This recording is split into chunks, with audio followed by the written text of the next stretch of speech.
Good morning, ladies and gentlemen. I'm your host, Cito Beltran, welcoming you to today's episode of Agenda, where we are going to be talking about something that you see quite a lot on the streets of Metro Manila, but may have forgotten about what is really happening to the motorcycle taxi industry.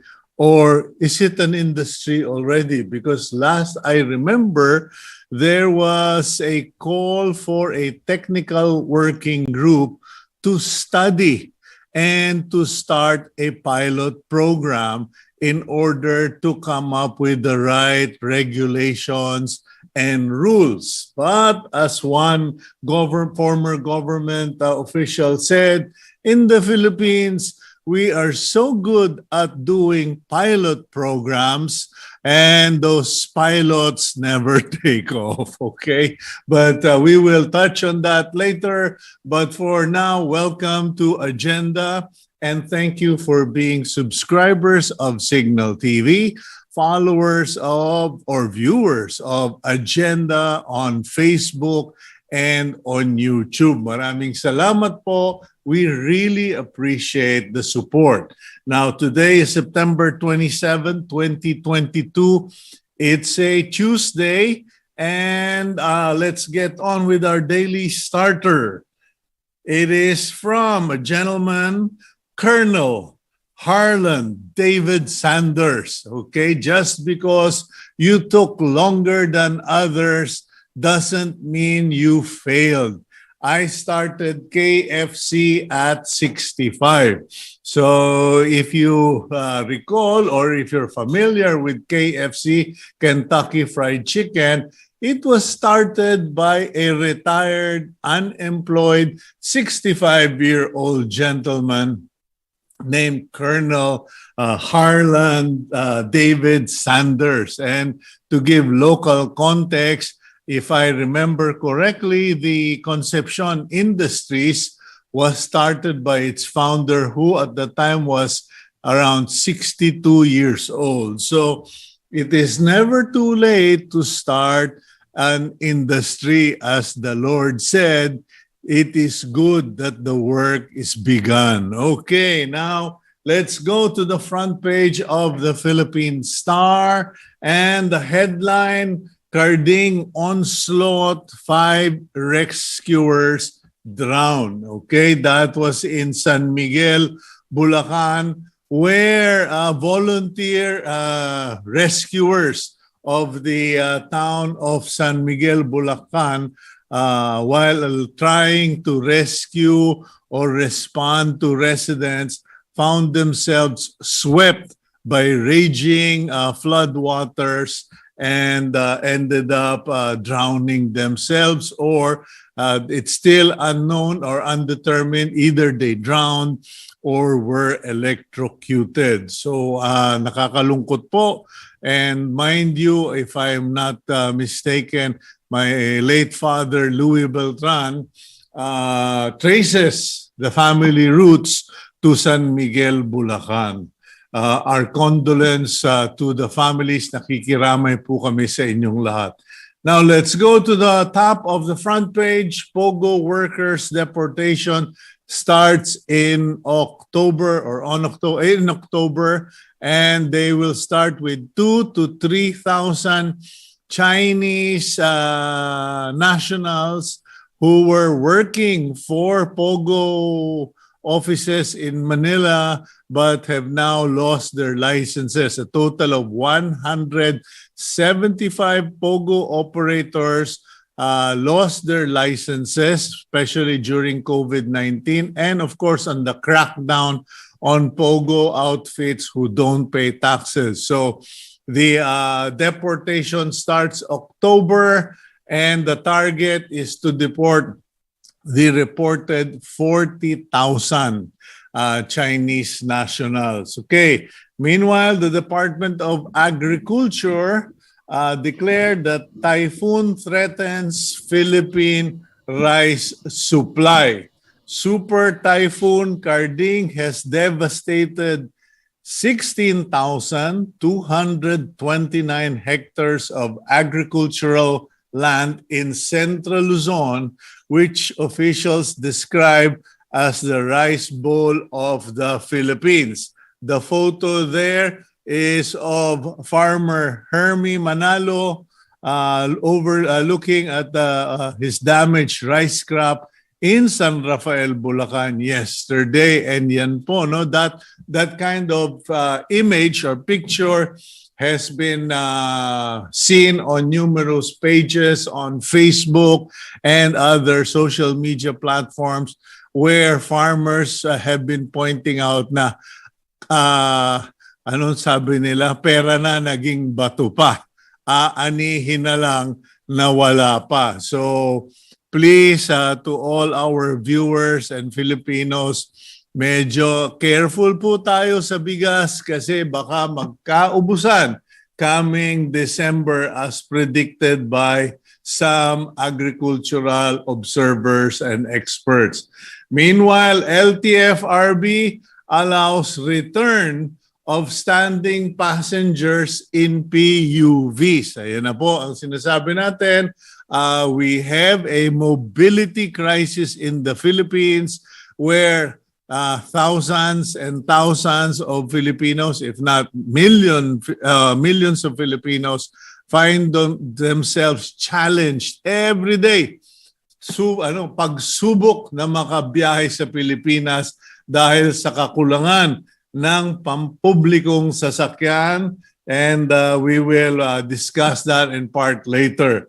The center photo of the Philippine Star focuses on a flooded area in Central Luzon, while it also shows President Marcos conducting an aerial inspection of typhoon-hit areas.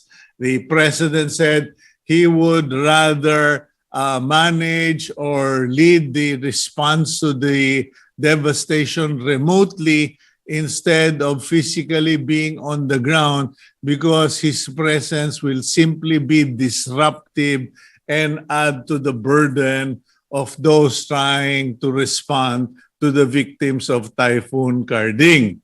The only good news is that the typhoon has slightly weakened and has left the Philippines, okay, after making so much damage. It has now left. And below that story, the judges group, okay, judges groups condemn red tagging of Manila judge. If you recall, Manila Regional Trial Court Branch 19 Judge Marlo Magdoza Malagar recently gave a decision declaring that the CPP-NPA does not qualify as a terrorist group as presented by the government. And in response to that, the spokesperson of the National Task Force to End Local Communist Armed Conflict, or NTF-LCAC, Lorraine Badoy, has described, has essentially called the judge as a communist sympathizer or obviously a friend of the organization, etc., etc. And medyo delikado na po yung linyang tinahak ni Lorraine Badoy kasi her analogies were suggestive of violence. Medyo yan po ay delikado. Let us be wiser in our public statements as spokespersons of government agency. Last but not the least, the Department of Health has declared that there were 17,000 new COVID cases in a week between September 12 to 25. Okay? This is not an accumulated. This was just for the week. Clearly, there are still ongoing cases spreading of COVID. So please, huwag kayong masyadong kampante kasi mahal magpa-hospital. Okay lang kung kayo ay ma-hospital ng 1-2 araw. But apparently in this new set of infections between September 12 to 25, 2 individuals were already in severe and critical condition. So those of you who are claiming that the COVID virus is now milder, sorry, it is not milder. It is already a lottery. Most people tumatabla pero pag tinamaan ka, todas ka. Okay, speaking of COVID, unfortunately, one of our respondents today actually has COVID. So we are going to be kinder to him kasi talagang his accommodating agenda. And anyway, our topic for today has to do with motorcycle taxis. Yung bang alam nyong tawag nito, angkas, joyride, move it. And if you recall, more than 2 years ago, there was already a controversy on how the government was addressing the evolution of motorcycle taxis in the Philippines. The government then of President Duterte under the DOTR responded by forming a technical working group. And the job of that technical working group was to determine what would be the parameters or guidelines in operating motorcycle taxis. Unfortunately, we have discovered that that's all that happened. The technical working group was formed. There was a limit of 15,000 riders per company, and it was limited only to 3 companies, where angkas was the dominant force, the majority, overwhelming majority, followed by the newcomer Joyride, and at the very, very tail end was a beginning company called Move It. In fact, I did not really know of Move It back then. However, in 3 years, nothing was ever resolved, or at least that's what I know. Sadly, because of that situation, one of my sources told me that the government was not able to collect anything, no taxes or whatever, because it was all under study. Kumbaga, experiment pala ang. It seems matters have gotten complicated because with the start of the new economy in the Philippines post-pandemic, there is everything starts with a controversy. Somebody wants to buy someone and the other person is blocking it, etc., etc. So let's find out from our guests. One is someone who has been in Congress, has represented or headed an agency. Let's introduce our guest for today to find out ano nga ba what's happened with motorcycle taxis in the Philippines. Roll the Betamax, Gabriel. Wayne Jacinto is the general manager of Move It, a motorcycle taxi solutions provider in the Philippines. Prior to joining Move It, Jacinto held key positions in various local tech and mobility companies. Attorney Terry Ridon is the convener of the local think tank Infrawatch PH since 2018. Before this, he was the chairperson and CEO of Presidential Commission for the Urban Poor from 2016 to 2017. Ridon was also representative of the Kabataan Party List. Okay, good morning, gentlemen. Welcome to the program. Good morning, Boss Cito. Magandang umaga, Wag, Wayne. wag mo akong binoboss, ha? Masyadong maaga pa, Terry. Binobola mo na ako. Okay, just Kuya Cito or Cito for that matter. Welcome, Terry Ridon and Wayne Jacinto. Terry, I'm familiar with you. You've been very active in governance, in the public space. Excuse me. But Wayne, this is the first time we get to meet. Unfortunately, it has to be online, and I'm so sorry, and I appreciate your effort that you come on board in spite of having COVID. How are you doing? Thank you, Kuya Cito. Actually, I'm doing okay. I never expected this to happen, no? So, you were right earlier. Medyo kampante, pero kala ko di tinamaan pa rin. So, siguro mag-iingat lang tayo. Medyo mahirap ang magka-COVID. Ang hirap ng ubo. Parang lalabas na yung lungs ko sa dibdib ko. Pero, Okay. Thank you. Hindi kita papagurin sa tanungan, so umpisahan ko na kay Terry. Terry, what is going on with motorcycle taxis? Because from what I understand, there is potentially or is a new player or new owner. Parang, if I'm correct in the código that I have here, Grab recently acquired Move It, which is the company that Wayne manages at the moment as of September 6.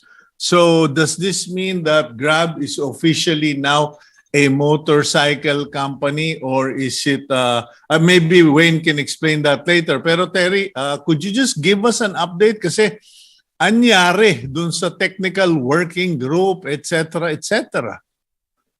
Well, I think very important that we look at the lay of the land at the moment. So, the technical working group is, well, technically non-existent. Kasi it is dependent on the previous leadership, no? So, I think one of the more important agenda that the current government and the current Congress needs to undertake would be to reinstitute the technical working group. I think it ought to be clear that the technical working group on motorcycle taxis was initiated by Congress itself, no? Particularly to undertake a pilot study on the entire sector. So I think even prior to having a motorcycle law, I think what government and Congress and the executive through the Department of Transportation ought to do is to reinstitute it under the new Congress and under the new President, no? Para magkaroon naman po ng at the very least some institutional backbone ito pong operations ng motorcycle taxis habang inaantay po natin yung bagong batas na mag-govern po. Terry, you've been in Congress and you're familiar with the workings of government. I'm shocked. To be honest, I'm shocked. Nagtayo tayo ng technical working group that was in existence for more than 6 months, if I'm not mistaken. And it dominated and to the point of bullying the emerging sector. And suddenly, it just nawala lang na parang bula. It just disappeared. And this has nothing to show for its work. Walang carry over or pass the ball so that other people can continue. Well, that is the nature of the technical working group itself, no? Because the previous Congress ended and the previous president ended his term, essentially the technical working group ceased to exist, no? Pero I think everyone in this sector is perfectly clear about, firstly, the plight of riders, ito po mga motorcycle riders po natin, and secondly, the plight of the public, particularly the commuters that are using motorcycle taxis as a means of transport, no? So, ibig sabihin, wala akong nagdedebate dito na, dapat bang meron o dapat wala? Dapat bang tumigil yung operasyon ng mga motor po na ito? Kasi, pagka ang naging dulo natin, kung walang technical working group, dapat walang mga motorcycle taxis, parang medyo short-sighted yun. Kasi ultimately, without yung po mga motorcycle apps po natin, magiging habal-habal pa rin po yung gagamitin po ng ating mga kababayan sa kanila pong day-to-day transport, given that we don't have a robust public mass transport system. Well, speaking of habal-habal, I just spoke to several people from Batangas who took the bus to Metro Manila, and from the Araneta Bus Center, they did not, they had to take a taxi. O actually, hindi nga taxi. Ang tawag nila habal-habal. Sabi ko, kumuha kayo ng taxi o ng Grab? Sir, hindi, habal-habal. So clearly, they rode a colorum vehicle presented to them as habal-habal, and they were charged from Araneta Center to Pasig, 400 pesos. So if you think about it, parang nagkaka-holdapan na, tapos after months or half a year or more of a technical working group, nothing happened. Shouldn't Congress step in, because we're essentially leaving everything to chance na bahala na hanggang may mamatay o kung magkabuhol-buhol ang traffic sa dami ng nagkolorum? Well, tama po kayo kasi essentially like what we had stated, the TWG is a Congress creation, no? So ultimately it's a challenge to the Congress leadership, particularly the House Committee on Transportation, to reinstitute the technical working group, work with the Senate, its Senate counterpart, which is the Public Services Committee, and work with the Department of Transportation. Kasi, ano po ninyo, pwedeng magsabi ho yung Kongreso na gawin nyo na yan, pero kung wala ho yung sign-off ng Senado at na executive, particularly ng Secretary of Transportation, hindi ho magagawa yung technical working group po na yan. So, I think in the next 2 weeks, yan po dapat yung maging focus, no? Ng buong sektor, instead of ito pong kulitan within the sector among all of the competitors. Yeah. Now, let's go to Wayne Jacinto. Wayne, you represent, Move It. Para tuloy Disneyland, no? Move it, move it, move it.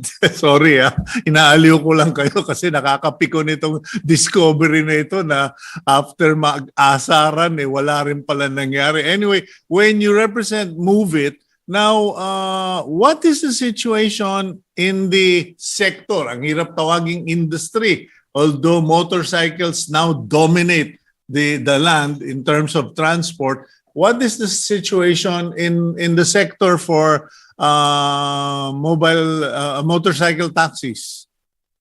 Well, Kuya Cito, no, yung currently ang nangyayari ngayon, no, we see a lot of passengers, no, commuting public na hirap talaga, especially during rush hour. Now, ang ginagawa namin, tulad nga nung sinabi ko sa mga nakaraang interviews, no, what we aim to do right now is to really to go aggressive in acquiring more riders, motorcycle riders,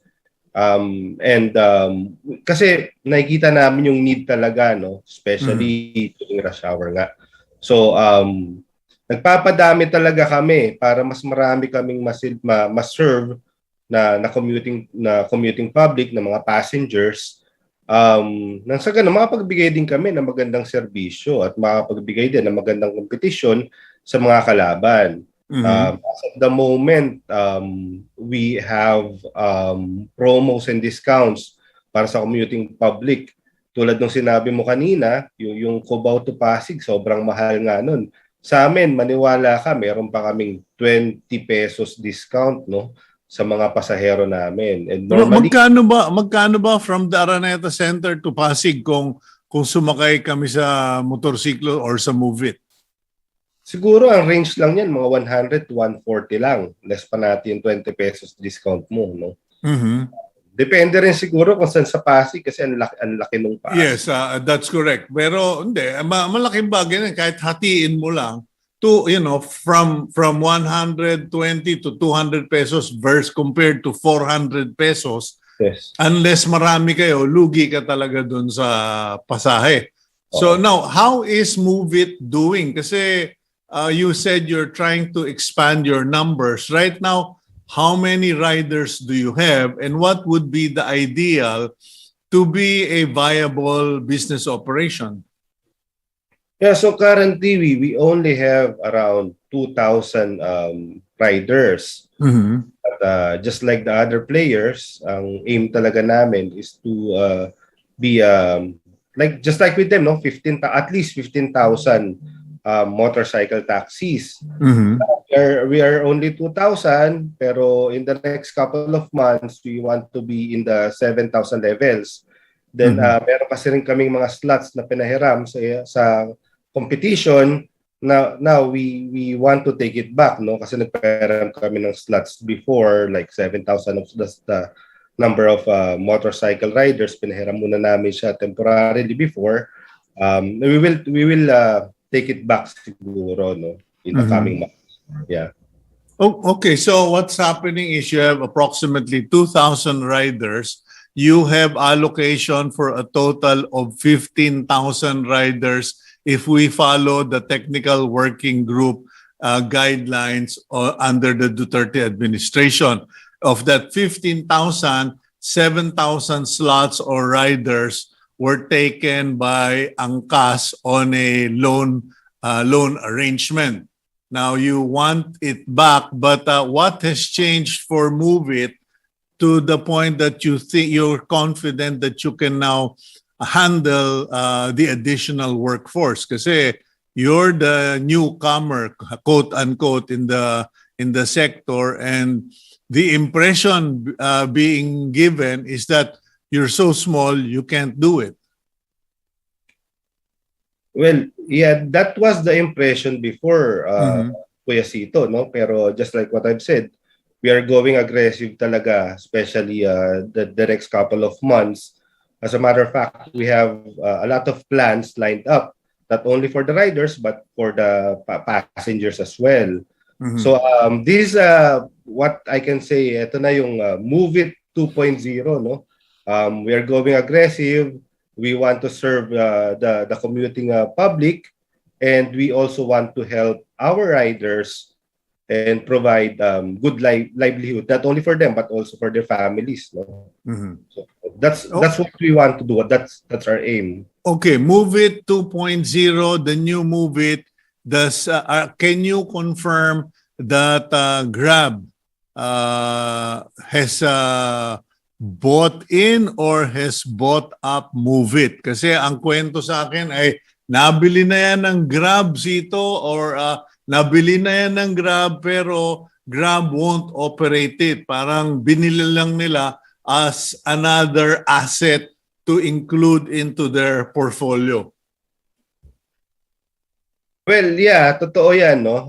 Nabili ng Grab si Move It, and of course, we welcome that development. Siyempre, that will give us parang the strength talaga, no? Not only the strength but also yung mga best practices. As we all know, before etong lahat na ito, si Grab talaga ang primary business niya, especially not only in the Philippines but in other nations, no? Ay yung tinatawag natin na Grab bike. Sila talaga ang pioneer niyan. And now that we have the backing of Grab, no? But I just want to remind you, Kuya Cito, no, that Move It is a separate entity. Move It will remain as Move It, no? Kung sino yung na-credit ni TWG as Move It, kami yon. Walang magbabago, kulay, branding, tao, office address, lahat. Move It is Move It. Now, ang pinakamaganda lang talaga dito is nagkaroon kami ng puwersa, no? We have we can leverage on that experience, on the resources, para talagang makapagbigay ng mas magandang serbisyo para sa ating mga mananakay at para sa ating mga riders, no? So kaya ito na yung pagbabagong sinasabi ko. Ito na yon, no? Makikita na natin ang totoong kompetisyon sa motorcycle taxi. So, ito maganda to para sa mga mananakay kasi makikita niyo naman dito yung pag meron tayong competition, makikita niyo ang nagbe-benefit naman lagi dito. Hindi naman yung kumpanya kundi yung mga the commuting public, no? The consumers. So maganda talaga itong development na ito. Okay, as far as the sector is concerned, what do you know about your competition? I mean, in terms of manpower, in terms of kanilang business model. Kasi when you look at the TWG parameters, that would mean that there should be 45,000 motorcycle taxi drivers and vehicles operating in Metro Manila. Pang Metro Manila lang ba yun or other parts or other cities? Well, for Move It, for now, Metro Manila lang siya, no? But I think pati sa Cebu ata binuksan din yan. Okay, now yung mga kalaban ba ninyo, because you said you're only at the 2,000 mark. If you bought back or took back your riders from Angkas, that means you are getting back 7,000, so you will have 9,000. Will that mean Angkas loses 9,000? Nasa 15,000 mark na ba yung Angkas? I think they are more than that, no? And just to be clear, Kuya Cito, no, our aim is to be at 7,000 now or 7 to 8,000. Then we will take back our 7,000. Kasi ang allocation is 15,000 each player eh. So we also want to be as big as them. So we also want to parang level the playing field, no? Tag-15,000 kami. But is there space? Is there a market? Kasi at the end of the day, that determines whether we should allow it or not. Baka naman magka sobrang sikipan na. Ngayon lang, umaangal na yung maraming driver dito sa Metro Manila. Well, sa totoo lang kasi nasa kanila naman yung allocation. So wala namang magbabago doon. Kukunin lang talaga namin siya. Lipat lang ng asset. Okay, let's go for a quick break. When we come back, I'd like to ask Terry Ridon, what are your thoughts on these movements in the sector? We'll be right back here on Agenda.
Welcome back to the program agenda. I'm your host, Cito Beltran. Joining us today are Mr.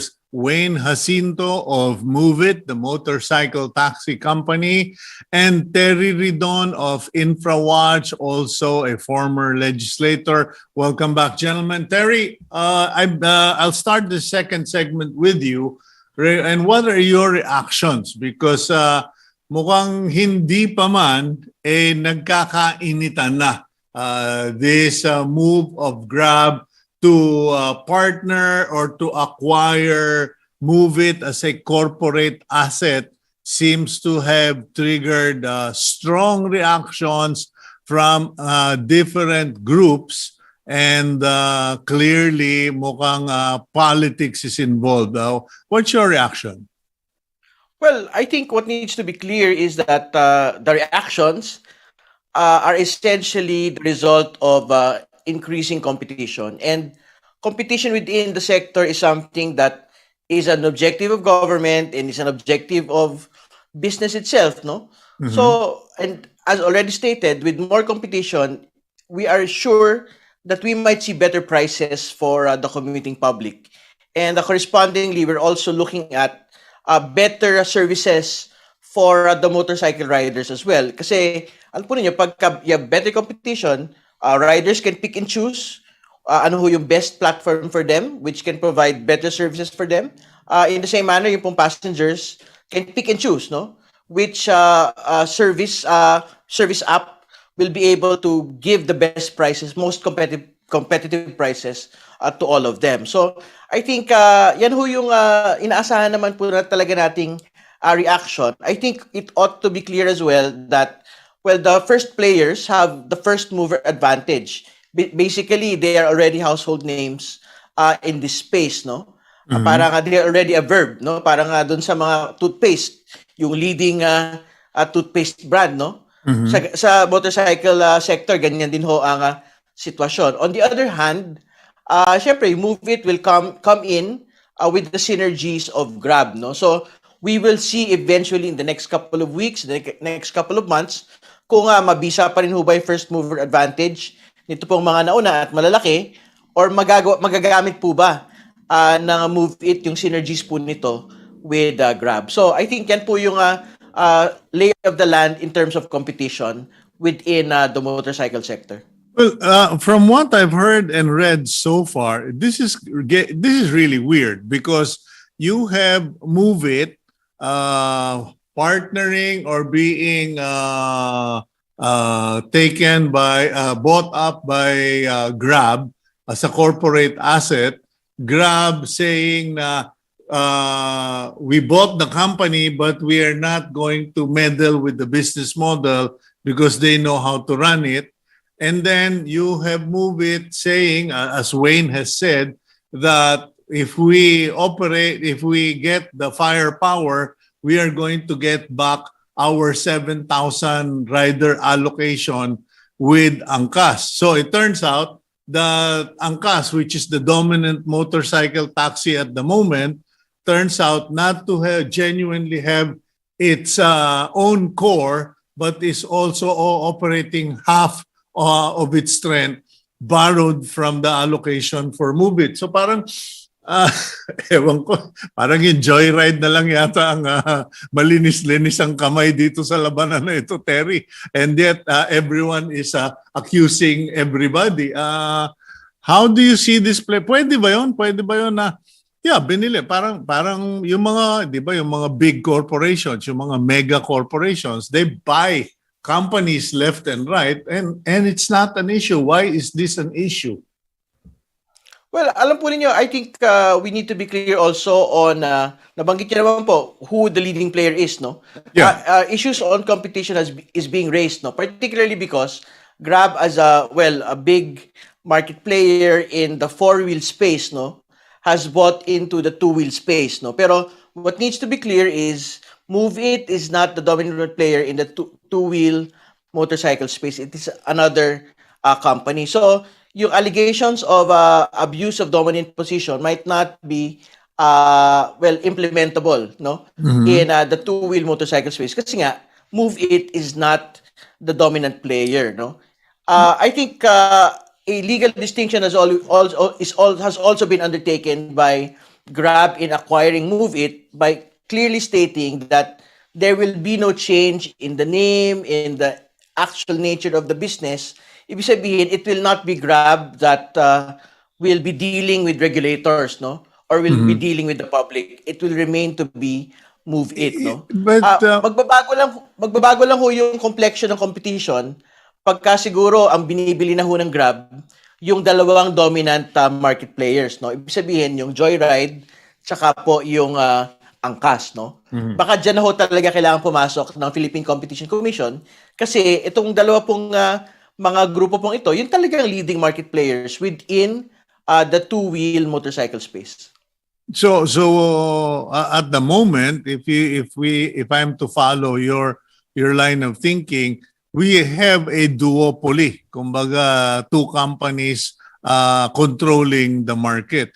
But it's interesting that when we started the program, you pointed out that the technical working group is non-existent. If they're no longer existing or they have ceased to function, does that mean that everything that the motorcycle taxi sector has been operating on or guided by is also null and moot? Well, some smart aleck can basically make that point, no? Pero I'm not making that point today kasi if that point is pursued, what will we make of the riders that are making their living out of all of these apps, no? What will we make of the passengers that are essentially in dire need of these services at a time when we don't have a robust public mass transport system? But you are correct, no? All it takes is some smart aleck to basically... Well, allow me to be the smart aleck, Terry. I mean, you know, if what you mentioned is correct, legally correct, and has legal basis, so there is no technical working group dahil wala na yung Duterte administration, wala na si DOTR Secretary Tugade. So even the composition of Congress and Senate has changed. So the basis of the TWG no longer exists. If the TWG does not exist in fact or in fiction, di wala na rin. We have to start from scratch again. Well, essentially, that logic is correct, no? And I'm speaking not based on logic, but on the reality of a need. A need to have a livelihood at this time of economic troubles, and a need to have a ride at this time of I'm not transport questioning troubles. that, Terry. No? That's already a given. It's a given na milyong Pilipino dito sa Metro Manila mas gagaan ang buhay, makakatipid sa pamasahe kung meron tayong established motorcycle taxi system. Ang worry ko lang, Terry, is that baka mapolitika na naman itong pagbubuo. Politics may play a crucial role in determining the outcome of the motorcycle sector. Hindi, tama po kayo. At the moment, without the TWG being reconstituted, it stands on shaky ground, no? Ibig sabihin, all it takes is one person questioning the operations of all of these apps, no? For government to be put in a bind and essentially suspend operations, no?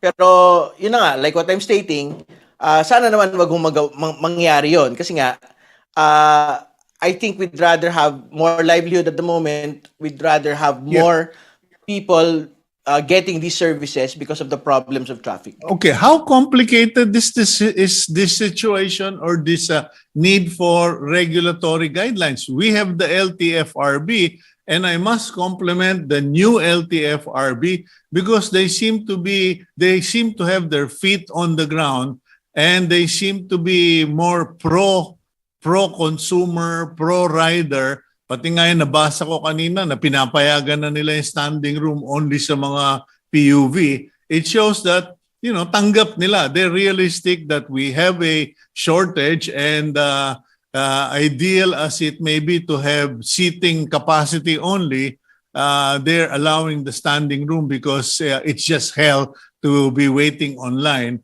for many people. Now, can't the LTFRB handle this, Terry? Well, I don't think they can handle it at the moment without an actual enabling law or without an actual TWG providing some sort of regulatory blessing on the operation of the MC taxes, which is why I think the first order of the day. Yeah, but sorry, Terry, motorcycle taxis are land transportation. The BBM administration is already saying we need to downsize, etc. Tapos dadagdagan pa natin yung complication. Let me ask Wayne. Wayne, what are your thoughts if I were to strongly suggest that the LTFRB just run this motorcycle? Kasi, di ba, Terry, they can also enact regulations as the regulatory body for land transportation. Sorry, sir. Wayne, Ako? Yeah, well, sa akin po, I welcome that idea, no? If LTFRB will be the one to look over motorcycle taxis. Mhm. However, that po na sinabi ni Sir Kong Terry, no? Wala pa po kasing batas and wala pa nga po ata yung TWG, hindi pa nabubuo ulit. Pero if yung idea niyo po, I welcome that. I welcome that, no? If LTFRB will look over motorcycle taxis. Okay, Terry.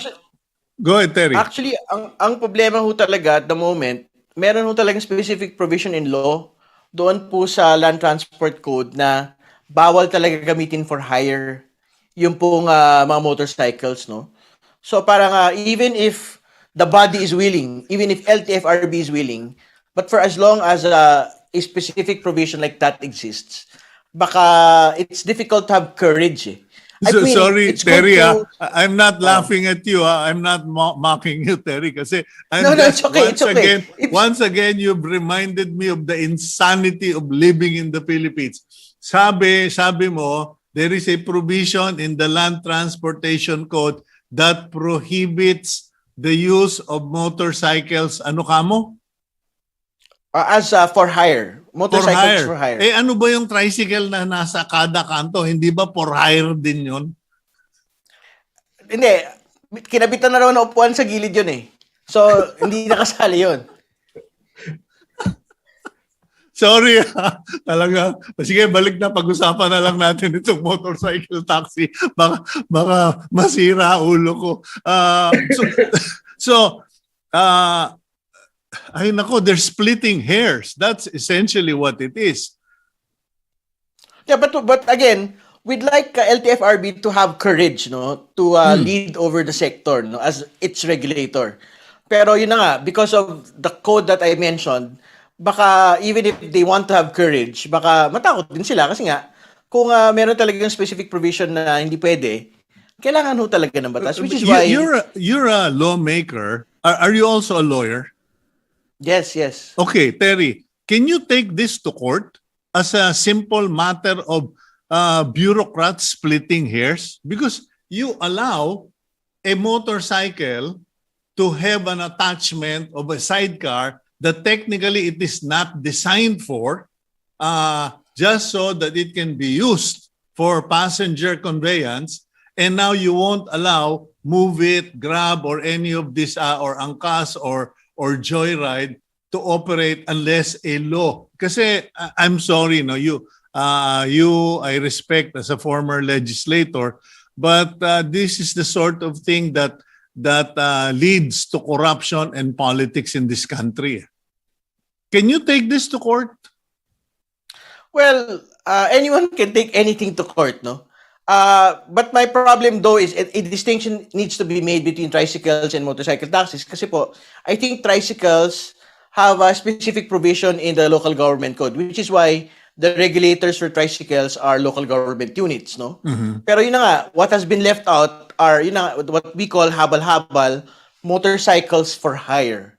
Kaya ang kailangan po talaga, firstly, reconstitute the TWG and ultimately pass the motorcycle taxi bill into law in the soonest time. So, well, I hope that lawmakers are able to see this kasi talagang ang bola nasa kanila po. No? And if we want to provide some sort of bureaucratic muscle to all of the proceedings at the moment, i-restart na ho talaga yung TWG. Okay. We'll go for a quick break, and when we return, I want to ask Wayne what is his reading into the future of the Move It Grab arrangement. Is it on hold? Kasi may nabasa ko parang suspended, whatever. We'll find out what is in the future when we return here on Agenda.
Okay, while Filipino commuters are complaining, crying, and praying to God Almighty about the state of transportation in the country, many transport players are trying to block others or each other from providing the answers to those prayers. Now, Wayne Jacinto, in terms of Move It, being bought by Grab, ano ba talaga ang arrangement ninyo, and what is your reading of the future? Magkakatuluyan ba yan? Suspended ba yan? Or freeze the ball?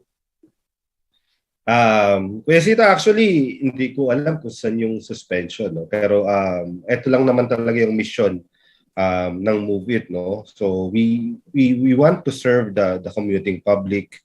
We want to provide our riders, motorcycle riders, current and future better ways of earning, no? Makapag-provide sa family nila.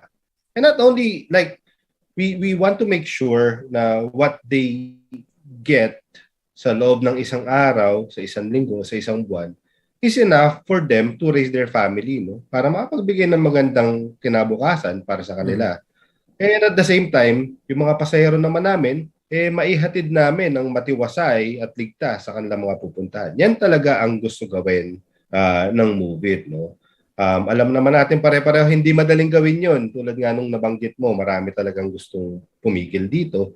Kasi hindi ko alam kung bakit pero sa amin naman, at the end of the day, makapagsilbi lang, masaya na kami. No? Yun yung priority and focus talaga namin.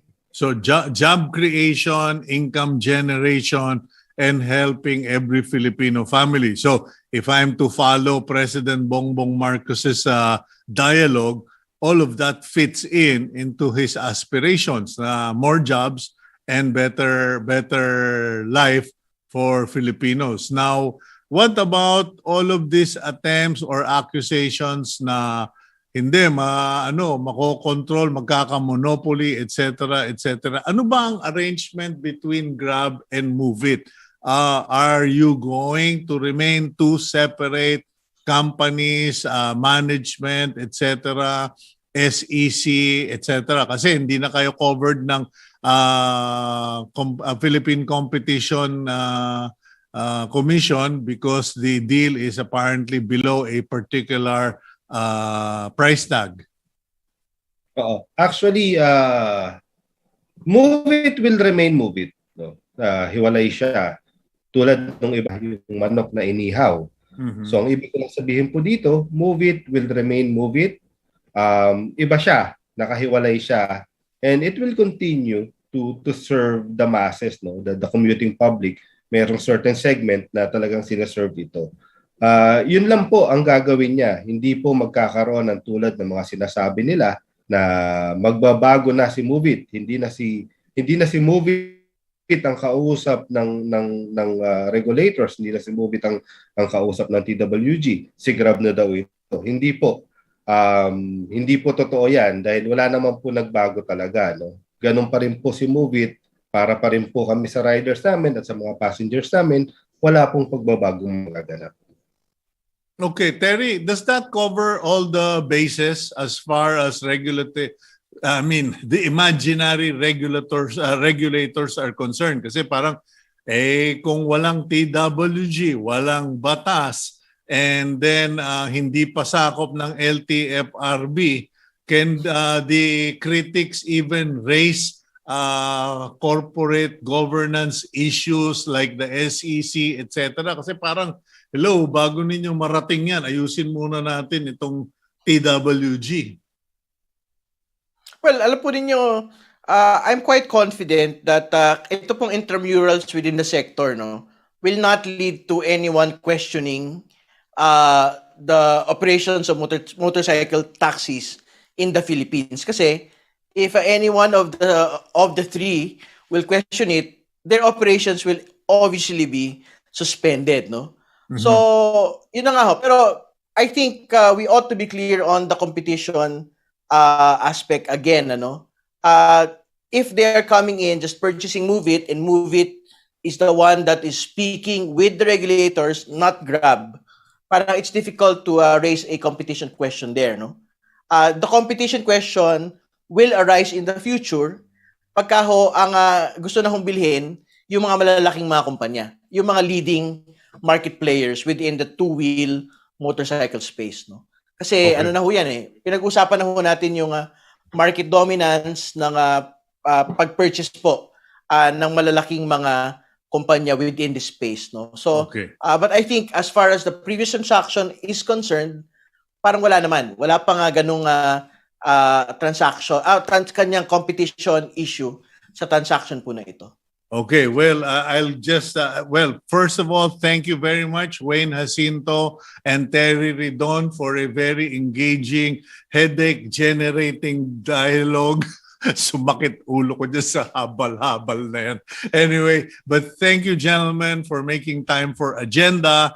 And all I can say is, watch it, watch the development, because my concern, and I have inside information on this, is the possibility that certain legislators have bought in to some businesses and they may end up taking sides. Kumbaga, pag invested ka, bias ka, pag-ingatan po natin itong development nito. Thank you, gentlemen. Have a good day. Maraming salamat, Cito. Magandang umaga. Thank you, Wayne. Thank you. Okay, let's now go to the blessing for the week. And it is a blessing that came in the form of a wish that was shared to me by Carissa Cruz, our friend.